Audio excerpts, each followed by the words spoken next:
కడప నగరంలో నీటి సమస్య లేదని మాట్లాడుతున్నావు. వస్తావా నువ్వు మాతో? వస్తావా? 5 సంవత్సరాలు ఉప ముఖ్యమంత్రిగా ఉన్నావు, ఏమి చేసినావు నువ్వు? వస్తావా? వీధులు లేకపోదాం, నీళ్ళ సమస్య ఉందో లేదో ప్రజలు చెప్తారు.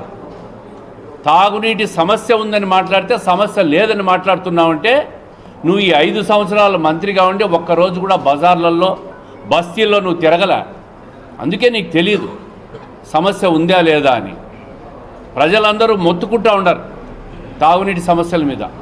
ఆ సమస్య మీద గలమెత్తితే కూడా నువ్వు జీర్ణించుకోలేకపోతూ ఉండవు.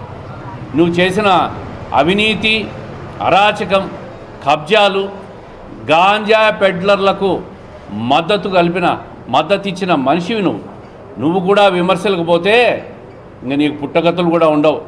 10 సంవత్సరాలు ఉన్నావు, ఈ 5 నెలలు నిద్రపోయినావా?